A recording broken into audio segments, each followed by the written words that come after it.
রাসূলুল্লাহ সাল্লাল্লাহু আলাইহি ওয়াসাল্লাম বলেছেন, যখন আমার উম্মত এই 15টা পাপে লিপ্ত হবে, এই 15টা পাপে লিপ্ত হবে, তখন তাদের উপর আল্লাহর পক্ষ থেকে আযাব এবং গজব আসতে শুরু করবে। হাদিস আসলে অনেক আছে, কিন্তু সবগুলো বলার সময় থাকবে না। আমি মূল কয়েকটা বলছি, এগুলোর মধ্যে সব পড়ে যাবে ইনশাআল্লাহ। এক নাম্বার পাপ যখন এই উম্মতের মানুষ করবে, যখন তারা গনিমতের মালকে ব্যক্তিগত সম্পদ মনে করবে। গনিমতের মাল বোঝেন? রাষ্ট্রীয় সম্পদ, পাবলিক প্রপার্টি, এটাকে যখন মানুষ ব্যক্তিগত সম্পদ মনে করে ব্যবহার করা শুরু করবে। এটা কি মিল পাওয়া যায়? আচ্ছা। 2 নাম্বার, যখন কারো কাছে আমানত রাখা হবে, আমানত, এবং সে এটাকে ব্যক্তিগত সম্পদ মনে করবে। বুঝতে পারছেন?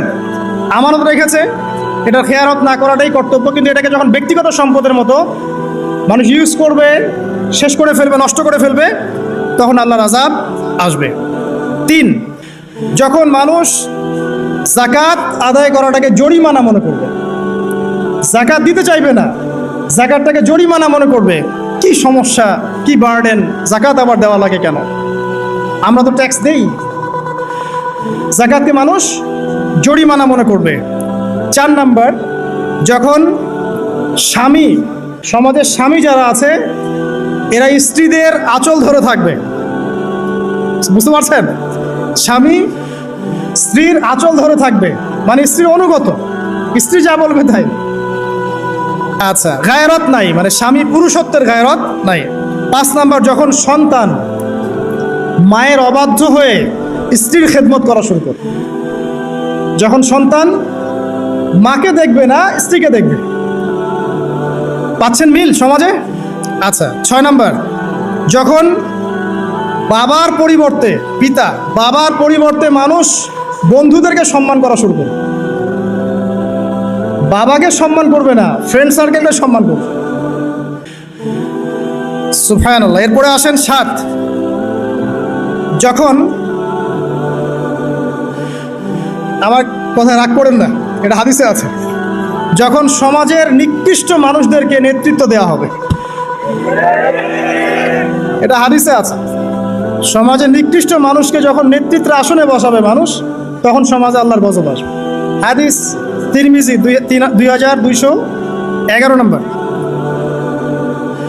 এরপরে 8, নবী সাল্লাল্লাহু আলাইহি ওয়াসাল্লাম বলছেন, যখন কোনো ব্যক্তিকে সম্মান করা হবে তার টর্চার থেকে বাঁচার জন্য।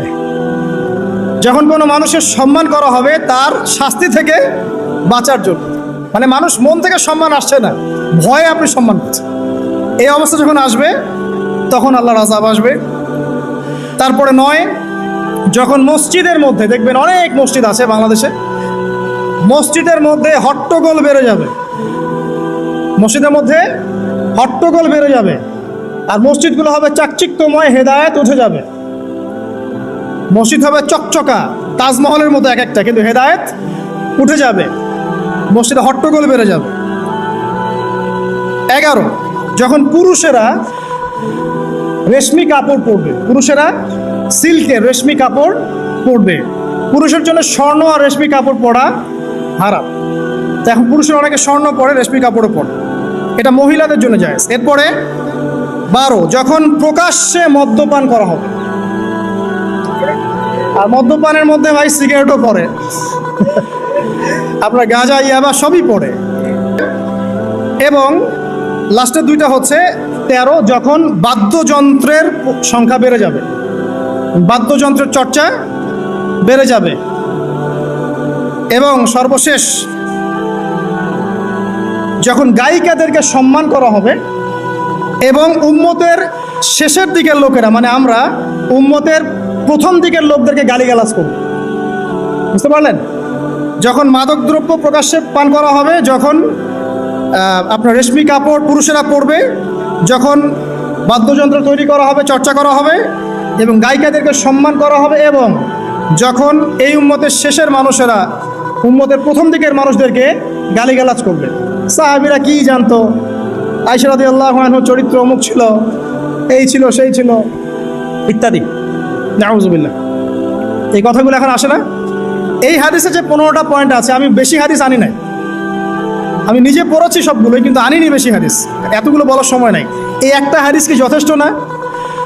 হাদিসের রাবি আলী রাদিয়াল্লাহু আনহু তিনি বলছেন, যখন এই আমলগুলো সমাজে বেশি বেশি চালু হয়ে যাবে, তখন কি হবে? নবী সাল্লাল্লাহু আলাইহি ওয়াসাল্লাম বলছেন যে তখন জমিনের মধ্যে আল্লাহর পক্ষ থেকে গজব আসবে। কি কি? 1 নাম্বার, প্রবল ঘূর্ণিঝড়, জলোচ্ছ্বাস।